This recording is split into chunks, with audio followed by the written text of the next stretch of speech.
Deb? Yes. Hi, Deb. Good morning.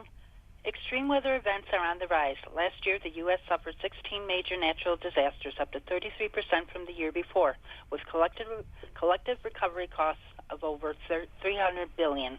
Shockingly, most of us are unprepared when it comes to increasingly wild weather.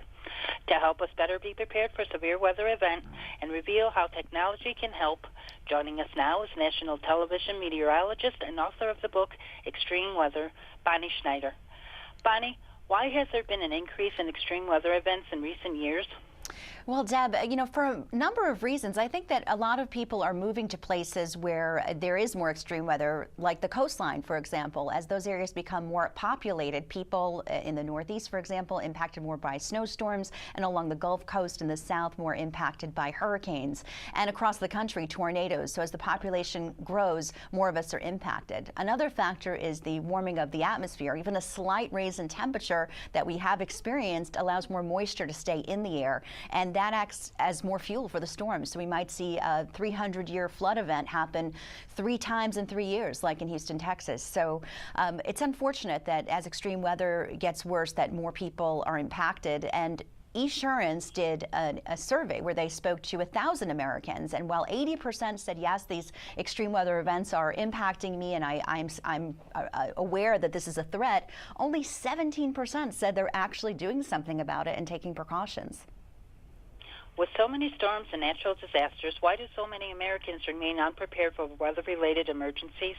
I think that if there's, let's say, a lull in hurricane season, for example, or it's been many years since a particular city faced a storm, people tend to get complacent. And that's really not advisable, because we do tend to see these storms happen in places that say, wow, this never happened here before, or this happened recently, so we just assumed it wouldn't happen again because it only happens once every 100 years.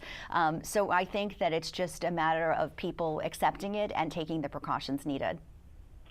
What are some other trends you are seeing? Well, I'm seeing that more people are using technology in a way that they didn't before. Even since I wrote my book, Extreme Weather, I find that more people are on their smartphones, they're taking pictures, and that's so important that we can do that now for everyone. And if you have an elderly person in your family that maybe doesn't have a smartphone, you can do this for them. What I recommend is going around your home, taking pictures of every room, taking pictures of the surrounding property, and also pictures of your important documents, so everything is digitalized. This is great for insurance purposes. After there's a disaster and you're filing a claim, it just makes it a lot easier if everything that you have is on your phone, or at least available to you electronically. What steps should we take to make sure we're ready for a severe weather event? I would say, Deb, that it's important that people are aware of the forecast. When I found it, when I interviewed so many people for my book, most people were just ordinary Americans going about their day, going to work, going on a trip.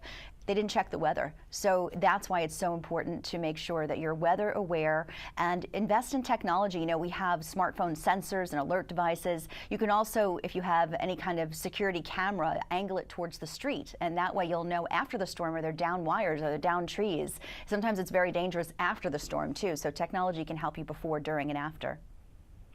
Where can our viewers go for more information? They can go to esurance.com/insights. I'd like to thank you for taking the time today to talk with us. Have a good day. You too. Bye. Bye.